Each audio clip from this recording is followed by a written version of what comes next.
जय हिंद साथियों। आज का जो कक्षा 6 का गणित का पेपर हुआ आज उसका संपूर्ण हल इस वीडियो में आप देखेंगे। तो स्वागत है आपके अपने channel maths study bye Durgesh sir. आज का पहला जो क्वेश्चन है ऑब्जेक्टिव है, क्या लिखा है इसमें, सबसे छोटी प्राकृत संख्या क्या होती है। तो याद रखना दोस्तों, सबसे छोटी प्राकृत संख्या एक होती है, क्योंकि प्राकृत संख्या की परिभाषा ही है कि एक से शुरू होती है और अनंत तक जाती है, तो वो क्या कहलाती है, प्राकृत संख्या कहलाती है। दूसरा क्वेश्चन है, एक संख्या 2 तथा 3 से विभाज्य है तो वह सदैव विभाज्य होगी, है ना। जो संख्या 2 और 3 से विभाज्य रहेगी दोस्तों, तो हमेशा वो 6 से विभाज्य रहेगी। इसका आंसर 6 हो जाएगा। आधे घूर्णन के कोण कोण का नाम क्या होगा दोस्तों। एक घूर्णन मतलब यहाँ से यहाँ तक जाएगा तो एक, यहाँ पूरा आधा घूर्णन करेगा तो एक ऋजु कोण बनाएंगे दोस्तों, तो इसका ऋजु कोण ऑप्शन हो जाएगा। पूर्णांक संख्या जीरो का पूर्ववर्ती मतलब इसके पूर्व में कौन सी संख्या थी, तो जीरो के पूर्व में -1 आता है दोस्तों, है ना। पूर्व अगर परवर्ती बोलता तो एक आ जाता है दोस्तों, इसलिए -1 इसका आंसर हो जाएगा। यदि संख्या एक समय 3 से कम करना हो तो इसे दर्शाना है। एक समय क्या करना है, 3 कम करना है दोस्तों, तो ऐसा कौन सा दिख रहा है आपको, बी वाला ऑप्शन सही दिख रहा है। तो ये आपके 5 ऑब्जेक्टिव थे जो सही है दोस्तों। अब देखते हैं खालिस्तान क्या लिखा है। यदि एक कोण समकोण से बड़ा हो और ऋजु कोण से छोटा हो, ऋजु कोण मतलब 90 से बड़ा होना चाहिए और 180 से छोटा होना चाहिए, तो ऐसा कौन सा कोण कहलाता है, आदिक कोण कहलाता है दोस्तों। तो यहाँ आदिक आ जाएगा, आदिक कोण। ठीक है। अब -4 को संख्या रेखा पर शून्य के खालिस्तान और दर्शाएं, मतलब बाई और दाई ओर, बाई और दाई ओर। तो आपको पता होना चाहिए कि जो संख्या रेखा पर जो शून्य होता है वो कहाँ दर्शाते हैं अपन। या मान लो 0 है, उधर -1 और माइनस इधर +1, तो आपको बताओ कि बाई ओर कि दाई ओर, तो इसका आंसर हो जाएगा बाई ओर दोस्तों। क्या हो जाएगा इसका, बाई ओर, बाई ओर हो जाएगा, है ना, बाई ओर इसका आंसर हो जाएगा। और उसके बाद अगला है, खालिस्तान संख्याओं के वे संग्रह है जो सूचनाओं देने के लिए एकत्रित करते हैं, तो इसका आ जाएगा दोस्तों आंकड़े, आंकड़े, है ना। आंकड़े संख्याओं के वे संग्रह होते हैं जो सूचनाएं देने के लिए एकत्रित करते हैं अपने आंकड़े, है ना। अब 4 सेंटीमीटर भुजा वाले वर्ग का परिमाप ज्ञात करना दोस्तों। तो परिमाप आप लोगों को पता है, वर्ग का परिमाप क्या होता है, 4a।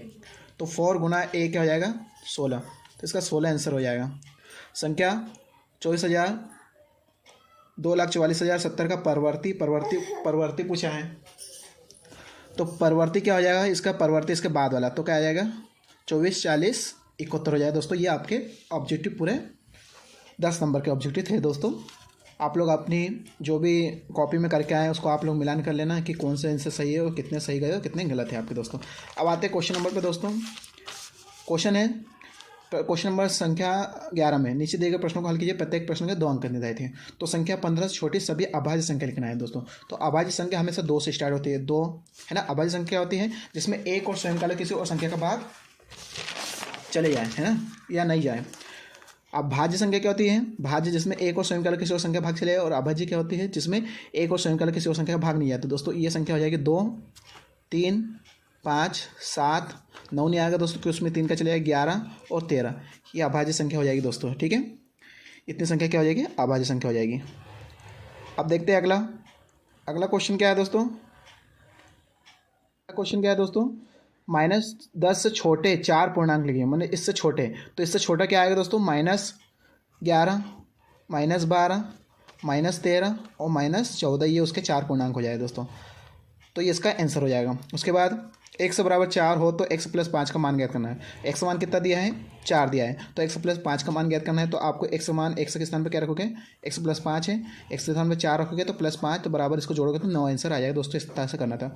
कौन सी संख्या रामानुजन संख्या होती है, तो दोस्तों इसका आ जाएगा 1729 रामानुजन संख्या होती है, क्योंकि रामानुजन संख्या क्या होती है कि इसको अलग अलग तरीके से घनों के रूप में लिखा जा सकता है, घनों के योग के रूप में लिखा जा सकता है दोस्तों। ये रामानुजन संख्या हो जाएगी।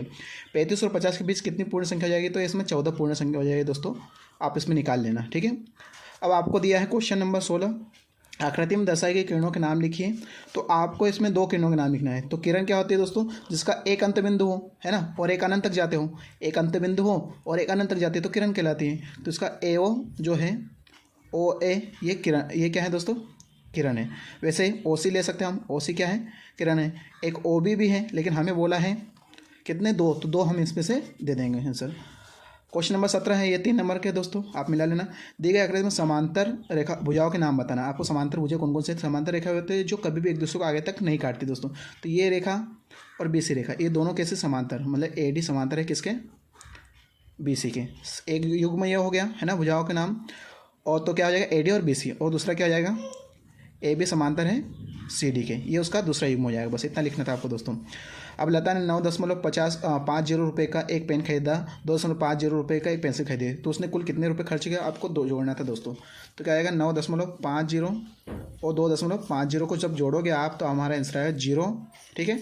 और 10 हो जाएगा, 0 हासिल का 1, तो कितना आ जाएगा 10 और 12, तो क्या आ जाएगा दोस्तों 12 रुपये खर्च किए, 12 रुपये खर्च किए। बस इतना आंसर आएगा इसका। अब जो अगला क्वेश्चन आता है दोस्तों आपका क्वेश्चन 19, ये रेखा चित्र से लिया गया बहुत ही शानदार क्वेश्चन है दोस्तों। यहाँ लिखा है क्या, एक व्यक्ति ये जो एक आकृति जो दिख रहा है आपको है ना, ये किसके बराबर है 10 व्यक्ति, मतलब ये आकृति एक देखोगे आप वो किसके बराबर है 10 के बराबर। तो मुझे होता है कि 1 2 3 4 5, तो यहाँ 5, तो 5 गुना 10, तो यहाँ टोटल कितने आ जाएंगे 50 हो जाएंगे दोस्तों। यहाँ कितने 1 2 3 4, तो कितना आएगा 4 गुना 10, तो 40 हो जाएगा दोस्तों, ठीक है। यहाँ कितने 1 2 3 4 5, तो 5 और ये अधूरा है दोस्तों, तो 5 गुना 10 तो हो जाएगा 50, प्लस ये अधूरा है तो अधूरा मतलब 5, तो ये 55 हो जाएगा दोस्तों। अब ये कितना जाएगा 10 गुना 2, तो कितना जाएगा 20 हो जाएगा दोस्तों, इसका हो जाएगा, ठीक है। तो हमें क्वेश्चन क्या पूछा था इसमें, क्वेश्चन पूछा था नीले रंग को पसंद करने वाले व्यक्तियों की संख्या। तो नीले रंग देखो आप कितने पसंद करते हैं 40, तो 40 इसका आंसर हो जाएगा दोस्तों। कितने व्यक्ति हरा रंग पसंद करते हैं, तो कितने व्यक्ति हरा रंग पसंद, तो हरा कितने 1 2 3, सॉरी ये है ना नीले रंग का 50 आ जाएगा दोस्तों, 50 आएगा, और हरा रंग 40 हो जाएगा। कौन सा रंग सबसे कम पसंद करते हैं, तो व्यक्ति सबसे कम किस में है 20, सफ़ेद में, तो सफ़ेद आ जाएगा इसका आंसर दोस्तों, ठीक है।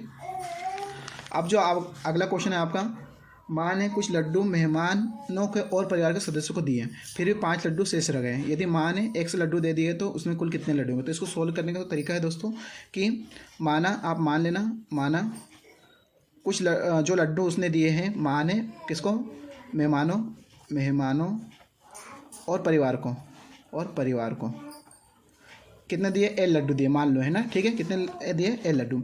अब फिर भी 5 लड्डू शेष रह गए, मतलब कि यदि माँ ने 100 लड्डू दिए, मतलब कुल लड्डू कितने थे, मान लो 100 थे, ऐसा मान लो L थे ना, कुल लड्डू L थे। यहाँ कुल लड्डू कर लो, कुल लड्डू में से 100 लड्डू दे दिए।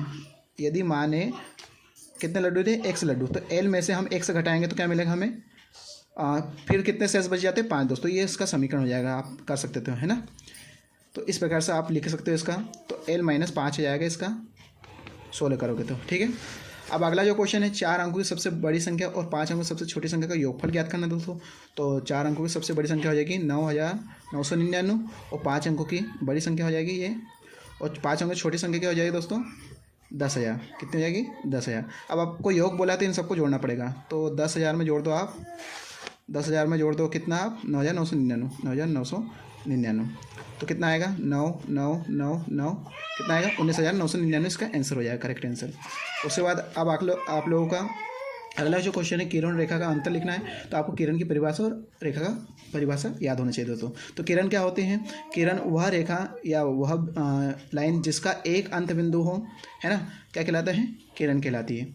और रेखा क्या होती है, ऐसी लाइन जिसको दोनों सिरों तक अनंत तक बढ़ाया जाता है, दोनों सिरों को अनंत तक बढ़ाया जाता है, मतलब यहाँ इधर से भी और इधर से भी अनंत तक बढ़ाए जाते हैं, तो इसका कोई अंत बिंदु नहीं होता दोस्तों किरण का। तो ऐसी लाइन जिसके दोनों सिरों को अनंत तक बढ़ाया जा सकता है किरण कहलाती है दोस्तों। ये क्या कहलाती है, किरण, रेखा कहलाती है, रेखा। और किरण क्या होता है, किरण का क्या होता है, एक अंत बिंदु होता है ना, और एक अनंत तक जाती है, तो ये किरण है दोस्तों, किरण, ठीक है। अब जो अगला क्वेश्चन है दोस्तों, 23वां क्वेश्चन, 32 सेंटीमीटर लंबाई और 21 सेंटीमीटर चौड़ाई वाले एक फोटो फ्रेम को क्या करता है, लकड़ी की पट्टी में फ्रेम करना है। तो आवश्यक लकड़ी की पट्टी की लंबाई ज्ञात करना है दोस्तों, लंबाई ज्ञात करना है। तो आपको पता होना चाहिए कि मान लो एक फ्रेम होती है इस प्रकार से, ठीक है। तो आपको क्या करना है, ये फ्रेम के चारों ओर पट्टी फ्रेम करना है, ठीक है। तो आपको ये जो है परिमाप, ये चारों ओर का यही तो परिमाप ज्ञात करना है दोस्तों। तो परिमाप का आपको पता है आयत के आकार का होता है। तो आयत का परिमाप क्या होता है दोस्तों, आयत का परिमाप होता है, परिमाप बराबर वही तो है, परिमाप ही तो है, निकालना है आपको। परिमाप बराबर 2 लंबाई गुना लंबाई प्लस चौड़ाई, ठीक है। आपको बस इस सूत्र में मान रखना था, 2 लंबाई कितनी है 32 प्लस चौड़ाई कितनी है 21, दोनों को जोड़ो कितना आएगा दोस्तों, दोनों को जोड़ोगे तो आपका आएगा 2 गुना कितना आएगा 53, और 53 को जब डबल गुना करो तो 6 और 10 106 आएगा दोस्तों। 106 सेंटीमीटर इसकी लंबाई हो जाएगी। किसकी लंबाई हो जाएगी, आपकी पट्टी की लंबाई हो जाएगी दोस्तों। बस इतना करना था आपको। अब राजवीर और जोसेफ ने 1 घंटे में क्रमशः 9 किलोमीटर और 12 किलोमीटर की दूरी तय की। राजवीर और जोसेफ की चालों का अनुपात ज्ञात करना है दोस्तों, चालों का अनुपात। तो चाल बराबर क्या होता है, चाल बराबर दूरी बटे समय, ठीक है। तो आपको अगर कभी राजवीर की चाल निकालना है तो दूरी कितनी है, दूरी 9 किलोमीटर और चाल क्या है 1 घंटा, तो राजवीर की चाल कितनी आएगी 9 किलोमीटर प्रति घंटा, ठीक है, ये चाल हो जाएगी। ऐसे आपको किसकी निकालना है, जोसेफ की। तो जोसेफ की क्या हो जाएगी 12/1, समय 12 है ना, तो कितना आएगा जोसेफ की 12 किलोमीटर प्रति घंटा, ठीक है।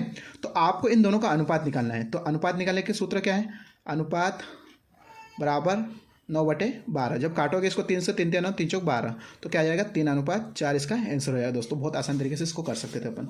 वैसे अब अगला क्वेश्चन है, 5/6 मीटर लंबाई कपड़े में यदि 3/4 मीटर कपड़ा कम कर दिया जाए तो शेष, है ना, ये क्वेश्चन है 5/6 वाले, तो शेष कितना कपड़ा बचेगा आपको ये बताएं दोस्तों। तो बहुत ही आसान है दोस्तों। तो आपको 5/6 में से माइनस करना है 3/4, है ना। भिन्न का एक सवाल है ये।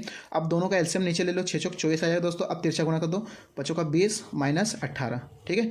तो घटेगा तो 20 में से 2/24, और जब इसको सोल्व करेंगे तो आएगा 1/12, मतलब कट जाएगा दोस्तों, कट के 1/12 हो जाएगा, बस इतना आंसर आएगा दोस्तों। अब इसका लास्ट और अंतिम क्वेश्चन है दोस्तों, अंकों 8, 7, 5, 6 में से प्रत्येक केवल एक बार प्रयोग करते हुए 4 अंकों से बनी सबसे बड़ी संख्या तथा सबसे छोटी संख्या का अंतर निकालने दोस्तों। सबसे बड़ी संख्या क्या हो जाएगी, बड़ी संख्या क्या हो जाएगी जब करोगे इसको सोल्व, तो 8, 7, 5, 4 यही होगी। और छोटी क्या हो जाएगी दोस्तों, छोटी हो जाएगी आपकी 4, उसको उल्टा कर दो, है ना। अब घटाना है आपको दोस्तों, तो कितना आएगा 14 में से 8 गए, कितना आ जाएगा 6, या कितना रहेगा 14 में से 7 गए 7, क्योंकि एक हासिल का लेगा ना इसका, 4 बचा, एक इससे लेगा तो 14 या 14 में से 7 गए 7, यहाँ बचा 6 में से 5 गए 1, और यहाँ बचेगा 8 में से 4, यहाँ कितना बचेगा 8 में से 4 गए 4, और इसका आंसर हो जाएगा दोस्तों, ठीक है। एक बार फिर देख लेते इसको, 14 में से 8 गई तो आ जाएगा 6, यहाँ बचा 4, 14 में से 7 गई, यहाँ बचा 6 में से 1, तो ये आ जाएगा, ठीक है दोस्तों। तो क्या आएगा 4176, ये आपका अंतर हो जाएगा। तो अंतर क्या हो जाएगा दोस्तों, अंतर हो जाएगा 4176, इसका अंतर हो जाता है। तो दोस्तों ये तो हमारे कक्षा 6 के पूरे सवालों का सॉल्यूशन। तो आप लोग वीडियो अच्छा लगा, वीडियो को लाइक और अधिकतर बच्चों को शेयर करें, ताकि उन बच्चे देख सकते हैं कि उन्होंने कितने क्वेश्चन सही और कितने क्वेश्चन गलत किए दोस्तों। तो जय हिंद, जय भारत।